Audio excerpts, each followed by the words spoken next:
Ian was, like everybody, quite unique, loquacious, outgoing, always putting himself out there for others. His friends called him the walking encyclopedia.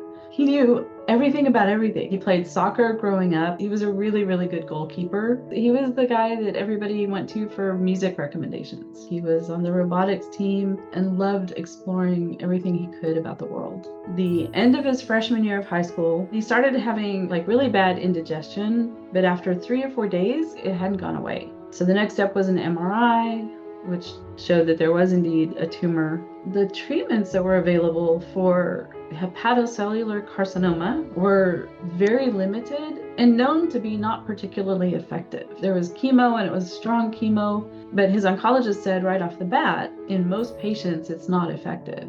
And so our only hope for Ian to have life was to be able to get a liver transplant. It was like an earthquake, and everything got kind of jolted and knocked sideways. We got a call from UCLA saying they found a match, and it happened. He had the transplant.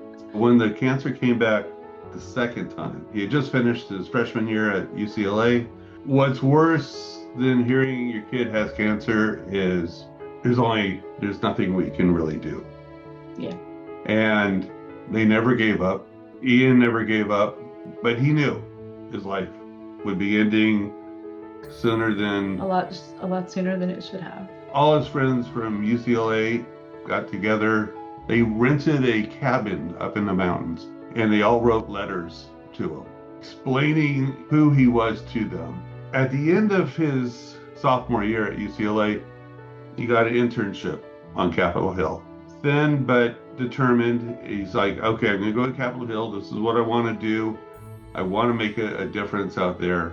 He spent his last week on the Capitol doing what he wanted to do, living his life.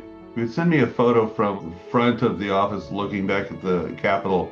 He's like, this is my view. Not too bad. I made it.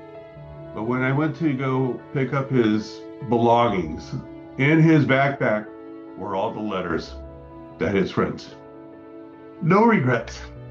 One of the things he wanted to strive for was this egalitarian system, especially when it came to transplants. Because he looked at himself, he says, I had some of the best doctors, some of the best hospitals out there, but there's other people out there who don't know. They're not educated in the system. They wouldn't know exactly where to go.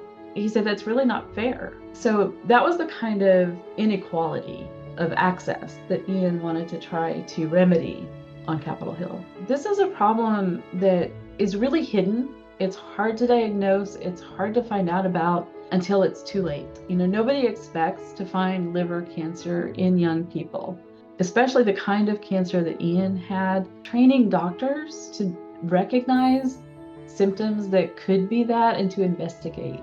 If his doctor hadn't investigated and had just assumed it was something more typical, he might have been treated for the wrong thing until it was too late.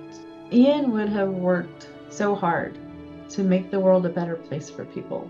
That was his goal. That was what he was striving for. I know there are other kids who likewise would have made such a huge impact in the world if they had the time to do it.